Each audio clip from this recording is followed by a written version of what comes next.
그러면은 두 번째로는 이제 일단은 공수처 처장에 대한 문제는 이제 뭐 영향력 아래에 있기가 어렵다고 판단이 되니까, 그럼 공수처 검사의 인사위 구성을 보면은 이제 공수처에서 일할 검사들, 그 사람들을 또 임명을 하잖아요. 네, 그렇죠. 그런데 이제 이 검사의 인사위를 또 구성을 한단 말이에요. 여기도 또 7명인데, 일단은 공수처 처장이 포함이 되고 차장이 또 포함이 되고, 공수처의 처장, 공수처의 차장, 네.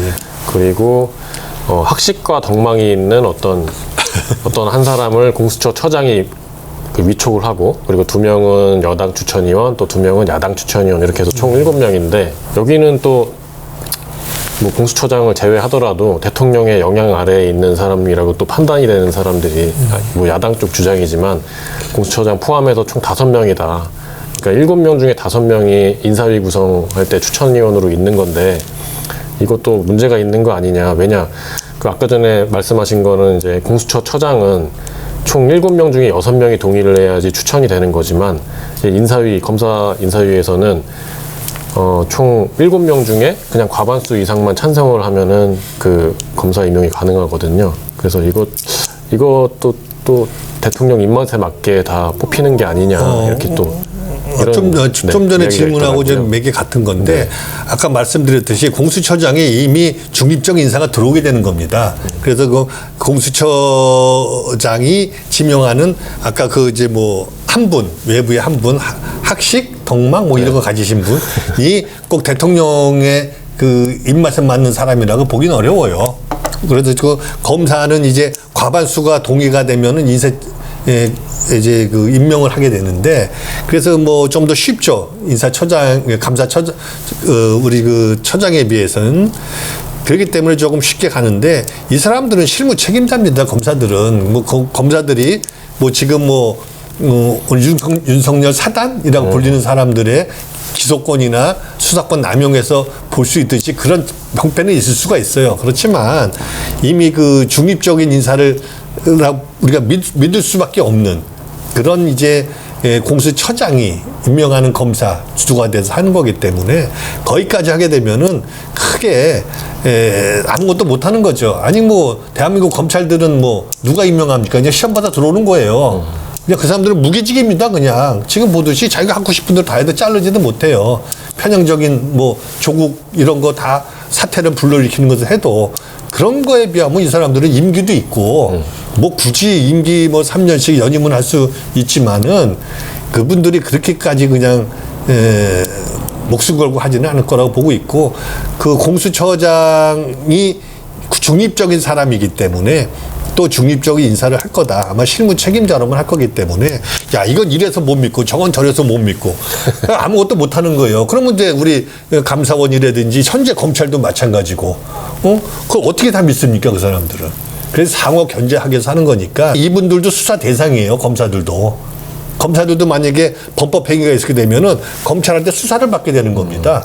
그렇기 때문에 이거는 범법 행위를 할 수가 없어요. 서로 상호 견제. 지금의 검찰은 검찰을 견제할 데가 아무 데도 없기 때문에 그게 문제가 돼서 공수처를 만들고 이 수사권을 갖다 조정하고 하는 거지만, 이미 공수처는 대상이 이제 수사권을 갖게 될 경찰도 공수처를 갖다 수사할 수가 있고, 이미 검찰은 더하죠. 이제 대상이니까 서로 경쟁 대상이기 때문에 모두 또 자료를 넘겨받게 돼 있고 하기 때문에, 공정성에 대해서는 그거는 그냥 그럴 수도 있다고 볼 수 있지만, 제가 볼 때는 굉장히 악의적이고 반대를 위한 반대라고 저는 그렇게 보고 있습니다. 그러네요.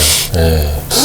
일단은 그러면 공수처 처장이 약간 여당 성향이 아닐 수도 있는 거니까. 그렇죠. 아까 전에 말씀하신 것처럼 그런 사람이 와가지고 반대가 되는 거잖아요. 뭐 지금 대놓고 아까 야, 그 대법원장 뭐 하냐 도대체 거기 앉혀놨더니 이런 거 있지 않습니까?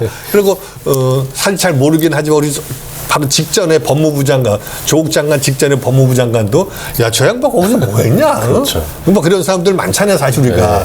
사실 그 안에서 일은 하고 있지만 겉으로 드러나는 게 없고, 왜냐면 불편부당하게 중립적 위치를 견제하다 보면은 그렇게 느껴지는 건데, 아마 아까 말씀드렸듯이 7월 달에 공수처가 만약에 이제 발족하게 되면은 아니 사람들이 저런 사람이 공수처장이야. 내가 저런 사람 공수처장 앉히려고 우리가 길거리에서 우리가 200만, 300만이 촛불을 들었나 할 정도로 뜻밖의 사람이 이제 거기 앉을 수가 있는 거예요. 어쩌면은 지금의 친보수적인 사람도 올 수가 있는 겁니다, 그냥. 그러면은 이제 좀 전에 기소권 말씀하셨는데 지금의 이제 검찰이 뭐 권력이 워낙 많으니까 근데 그 중에서도 또 기소권과 수사권을 또 다 가지고 있잖아요, 검찰이. 예, 예. 그래서 이제 이 막강한 권력을 분산시키려고 검경 수사권 조정 뭐 이런 것도 법안을 통과시킨 거고, 그런데 이제 공수처가 수사권과 기소권을 다 가지고 있거든요. 그러면은 검찰하고 같은 문제가, 그러니까 권력을 막 오남용한다든지 뭐 이런 문제를 같은 문제가 또 발생하는 게 아닌가 이런 우려가 있는데. 아, 그렇죠. 이제 그것도 또 이제 얘기를 하면서 걱정하시는 분이 많은데 모두에 말씀드렸듯이 공수처의 기본 타켓은 검사와 판사입니다.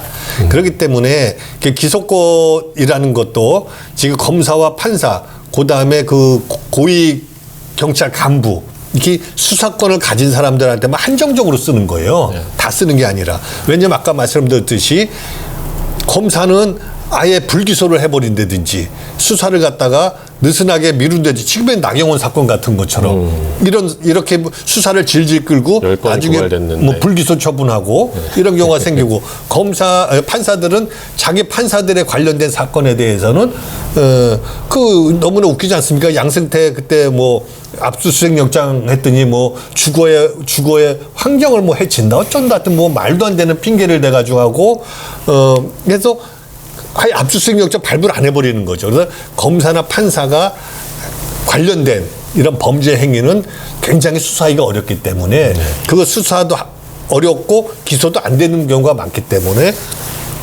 거기에 한정된 것만 이제 기소권을 행사하는 거죠. 나머지는 기소권이 없습니다. 아, 그래요? 예. 검찰, 검사, 판사, 그다음에 그 고위 경찰, 이 수사를 하는 사람들, 검경 수사권이 분리됐기 때문에 이제 경찰도 검사 못지않게 이제 권한이 세지기 때문에 요 세대 한시적으로 국한적으로 이제 기소권을 이제 사용하는 거고 나머지는 기소권은 없습니다. 수사만 해서 검찰에다가 이첩을 하든지 하게 되면 거기서 이제 기소를 하게 되는 그런 상황인 거죠. 그래요. 그럼 다음 질문으로 넘어가면 이제